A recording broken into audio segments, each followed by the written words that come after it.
begin teaching you guys a little bit about the inside views of what it takes to actually get a custom paint job. There's a lot that people don't understand about this, but to begin, we're going to start out small and give you a wide perspective of actually what it takes.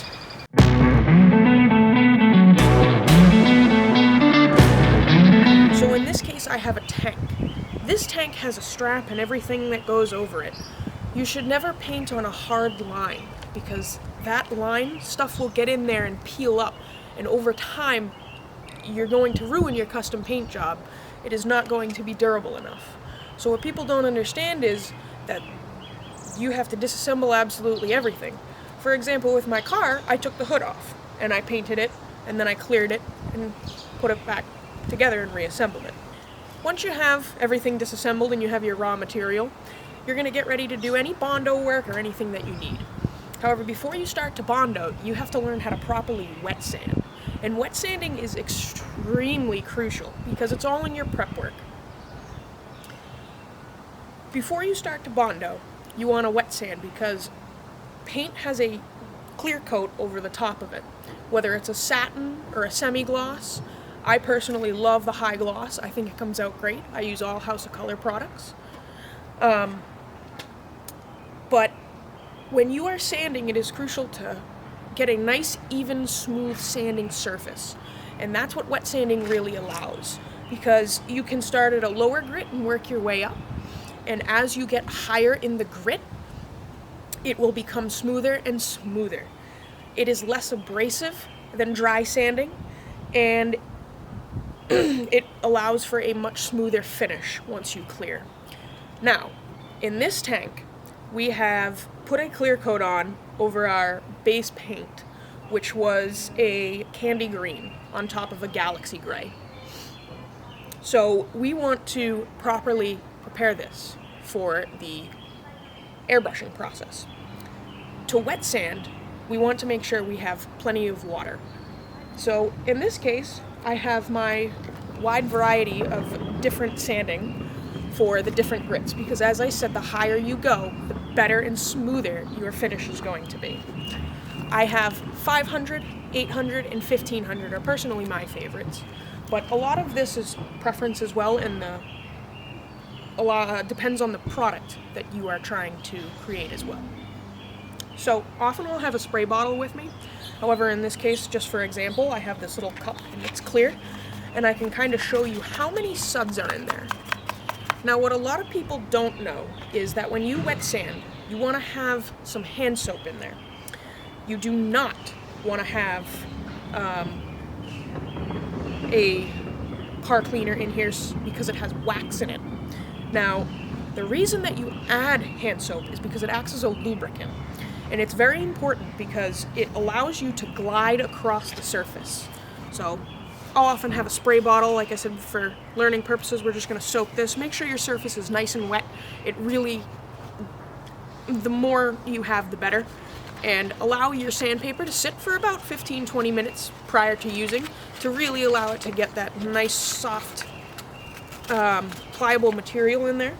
And when you wet sand, I recommend using a sponge-like material, because if you're using just your fingers, it's an uneven surface, because like everywhere that your fingers don't hit is a high spot that you are leaving. You want it to be as smooth and even as possible.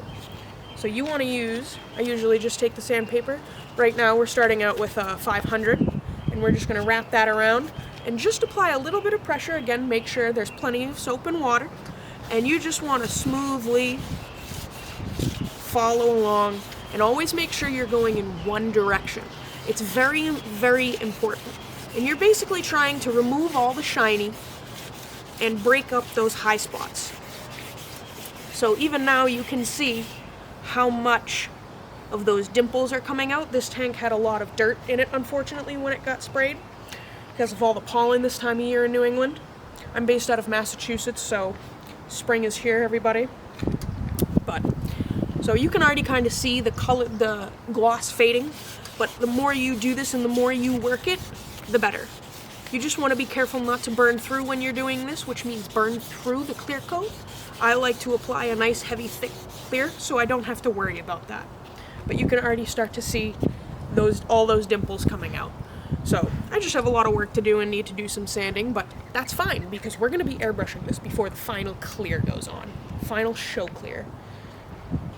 Next, I really want to talk to you guys about what do I do after I have my wet sanding? What if there's a ding in the paint? Well, generally, the rule of thumb is if you can feel any slice or scratch with your fingernail, it needs to be fixed, otherwise the clear will not fill it. So, once you've done all your proper wet sanding of 500, 800, 1500, what have you, you want to dry and clean your surface. Always make sure your surface is very clean as well. You want to use a Rimmel works really well to remove any kinds of grease and stains because your fingers leave an oily residue that you don't want getting in the paint. So now that you want to do your Bondo work, a lot of these projects that I have will need some touch-up work. This tank had a few spots on the top from where the strap sat, and then down on the bottom where it got nicked where it sat on the frame of the bike itself. So, my favorite go-to is icing. It's literally called icing, and I put that stuff like hot sauce on everything. This stuff is awesome because it fills any of those little cracks and you can paint right over it, and it really doesn't show through whether you need to have extreme prep work and need to primer it and then paint it. You can do whatever with this stuff. It's awesome. So Bondo is basically a polyester putty, and when you add a hardener to it and or a catalyst, it acts together and chemically creates a bond and hardens it. Within 15, 20, 30 minutes, it will be sandable and ready to go. Also why I like it, because it's quick, easy, and you get to paint faster. Get to the fun part. So when you're using this stuff, like say you're using maybe, a dollop size, like a dime size or whatever, like cap size, all you want to take for a hardener is like 10 to 15% of what you have for putty actually. And then you add this and it's blue so you can see it against the white, and you mix it together. And I generally like to use a nice bendable spreader, works really well. And you have about under a minute and a half to work with it before it hardens. You want to slather that on, get that where you want it and where that repair needs to be. Wait about a half hour and you can sand it. Now do the same process as before with the wet sanding. Very crucial, very important, but it'll be nice and smooth and you can get it to sit just in that crack. So when you paint, no more scratches.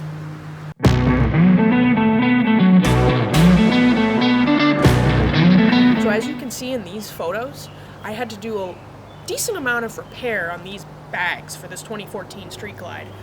And you can see the gouges from where the shocks were on the inside of the bag, wearing and hitting. I had to fill all those with the icing and putty and Bondo and wet sand that before painting. And he just, as much as it is great to do, something brand new painted, these bags had sentimental value to him. So it's always important to do the proper prep work as well. So once you guys finally have all this wet sanding done and your prep work and your Bondo all ready to go, now you're ready for the fun part, which is the painting.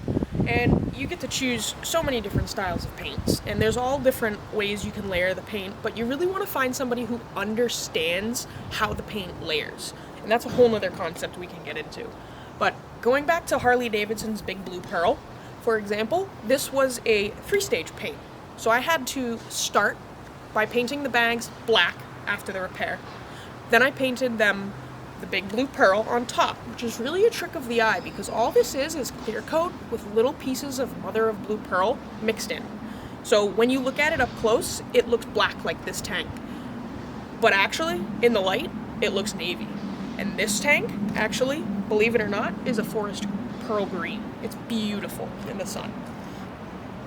So, there's so many different ways you can do it. And it's also a 3-stage paint because the 3rd stage is the clear. And then you get to buff it and really, really watch all those colors pop in the end. So that's all the prep work that it takes really to get involved with this. And again, it's all about the prep work because if you don't have the proper sanding and all that, your paint is not going to have something to stick to. And that's what all those scratches create when you're doing that in that sanding. And when you stay in one particular pattern, like this whole tank, I would go this way for the whole thing. Because if I'm going cross and cross and cross, you're going to see that cross hatching when you clear, and it's not going to be smooth. So again, all in the prep work. Once you do all your prep work, you can finally do what it takes to do the airbrushing, which is the next best part.